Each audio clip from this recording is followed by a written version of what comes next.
Child Beauty Pageants by Yasmin Lucero Gomez. American beauty pageants consist of young girls covered in fake tans, false eyelashes, hair extensions, and heavy makeup. Hundreds of girls compete for a title they might not even remember when they grow up. Pageant mothers run around and do anything possible for their precious babies to win. They hire pageant coaches, go to makeup classes, and spend around $2,000 on a small evening gown. They are unstoppable. This is the glitz and glamour children are experiencing. More and more often, children are participating in beauty pageants. They strut down a runway with a plastered smile on their face, waiting for the judges to announce the new pageant miss. With the numbers skyrocketing, people are beginning to wonder whether or not these beauty pageants can have a negative effect on these young girls. The media has a big part in showing America the backstage view on pageants.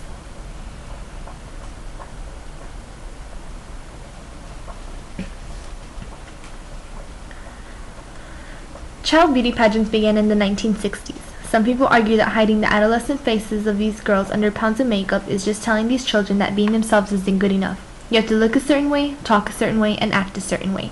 These girls are forced to grow up before they are able to experience their childhood. While most girls are learning to ride their first bike and playing with Barbie dolls, pageant girls are learning to walk down the stage in public while looking like a Barbie doll.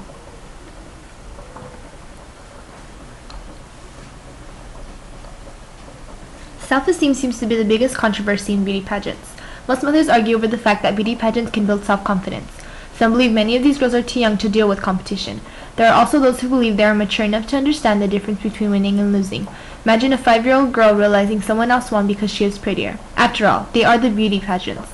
Young girls are dealing with the concept that their look is what's going to get them somewhere. Parents are encouraging these girls to go to college or exceed in school in order to make a difference. How far does participating in a beauty pageant at age 5 take you by the time you reach the age of 23? All the negative impacts of the media do not stop reality shows in bringing child beauty pageants to America's eye. Many shows like Toddlers and Tiaras portray the realities of beauty pageants. Let's take an example from a show on VH1. The show is called Little Beauty's Ultimate Kitty Queen Showdown. It is what VH1 claims to be a lighthearted look into the world of child beauty pageants and the American tradition. What the show really brings is an inside look through the eyes of 4 6-year-old girls, Joanna, Alina, Kennedy, and Jordan, and what they deal with when competing in a pageant world. These little girls are very prissy and willing to do anything to get that crown. Even the moms agree that they only come to win. These moms are spending around $6,000 on the overall cost to participate in these pageants. Evening gowns, sportswear, and swimwear cost around $3,000, and let's not forget the money these parents spend on fake teeth, also known as flippers, hair extensions, and makeup. Add that all up with airfare, hotel, and food, and you have yourself spending as much money as the down payment on a car.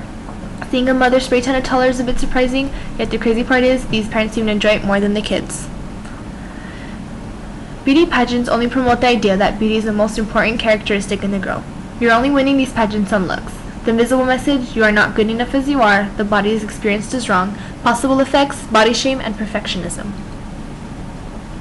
Depression is another thing that can affect a pageant contestant. This is something many people deal with around the world, and it differs with many people. Depression is twice as likely to affect women as men and usually affects the elderly. Depression is something that needs to be treated and is not something you can simply snap out of. Imagine having to suffer with this while being so young. Although there are many medications, it's a harsh disease for girls to deal with. People don't understand that the little girl can go through something that can usually affect an adult. Well, believe it or not, folks, it happens. On Tammy McDaniel's beauty pageant article on SoSobriety.com, she wrote that 9 out of 10 girls ages 14 and 15 claim to have suffered depression, with 6% saying life just is not worth living. Top sources of what produced this feeling were pressure to look good. That's 94% of our girls trying to fit in the beauty queen image.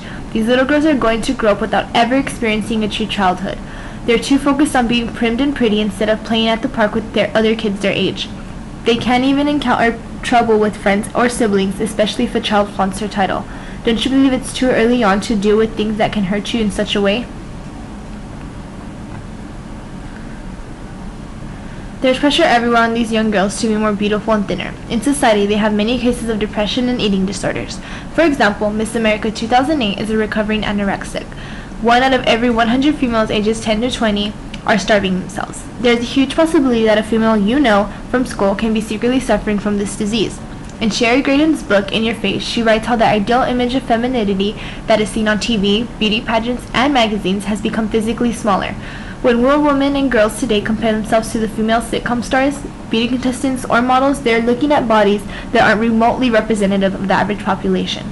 America needs to get the reality check that the average American will most likely never look like the supermodels on television. Some people are blessed to be attractive, while most of us go on through life being an average person. These are just a few examples of before and after pictures of young girls and the transformations they take in order to have to compete in these pageants.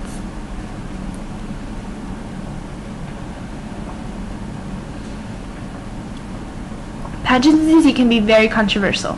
While fears of public speaking and winning may boost self-esteem, it is more common for a child to lose and succeed in a pageant.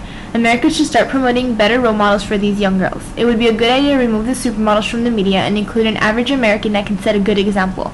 We should want to hear more about the young girls who make a difference in people's lives, such as those who do community service and volunteer. What you do in your community makes a true difference. For those people who think that competing pageants can change your life, think again. The only thing that can change your life is your determination. Beauty can only get you so far. Brains can lead you to a successful life. Working hard in school and eventually graduating from a university can make you twice the amount of money you can receive in one pageant. Yes, it might be more work than taking 5 hours in the morning to compete, but in the end it will be worth it. Failing and working for your victory is much more rewarding. And that's the end of my presentation. Thank you very much for watching.